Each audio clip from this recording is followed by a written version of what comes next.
you're the bad guy of the film, but in the same time you have, as a viewer, you get a sort of sympathy for him.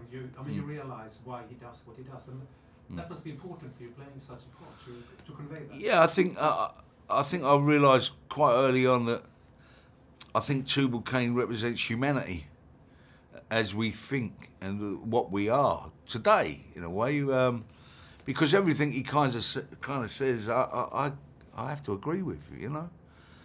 But that makes you think then, well, maybe that's the point, maybe that's the problem. We have the problem as humanity because we only think about ourselves in survival mode.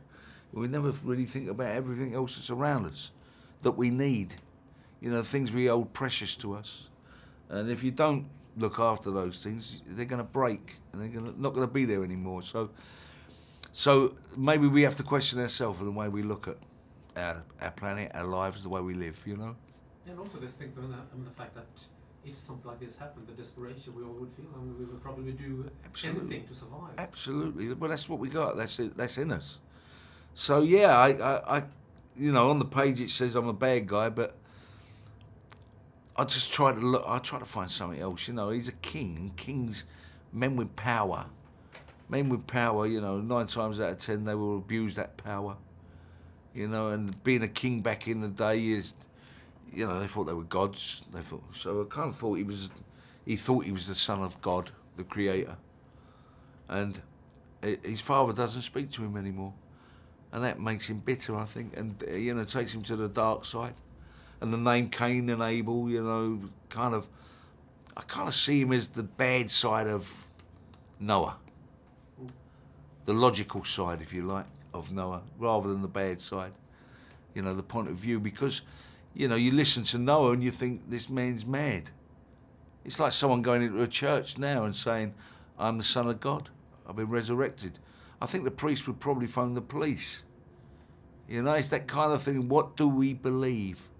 I think you've got to believe in something because there's no point of getting out of bed in the morning, you know?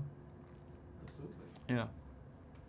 What is it that interests you in a part when you get offered? On this job, it was Darren Aronofsky and Russell Crowe, and then the cast that they had.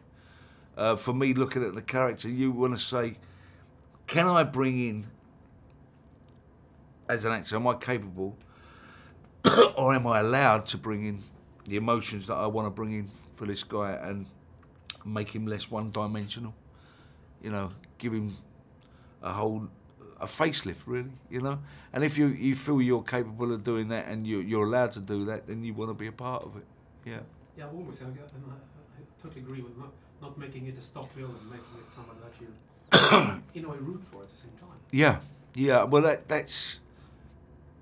You know, in certain genres of films, you know, you are the bad guy, and that's what your job is there to do. And I kind of felt that if it was going to be a Darren Aronofsky film, it would be more intelligent than that. And I'm glad I'm right. It is. So you can come away from the bad guy a bit. You can play him as a man that has his opinions, you know, and be allowed to do that. So, you know, it worked out well. I just hope that it comes across that way. And I'm not the one to judge that, you know. I think that's for audiences to do. I think it does now. Finally, a couple of words on a couple of films that you're going to be... One is The Gunman, which I'm very much looking forward to. And also you're going to work with Robert Carlyle, who I admire. With Bobby, Bobby's a great mate of mine, yeah. I'm going to... hopefully we're working up in Glasgow in a few months' time, yeah. It's going to be interesting to see how he's as a director as well. Listen, usually when they're fine actors, and he is a fine actor, I like Tim Roth, who's a fine actor, great director. Paddy, I've worked with, and Gary Oldman, you know, Nil by Mouth. But so, you know, if Bobby is half of the director he is as an actor, he'll be fantastic. I have no doubt with it. The Gunman, well, Sean Penn, you know, he's one of my favourite actors of all time, Sean Penn, you know, a really, really clever kid, you know, and a dream to work with as well.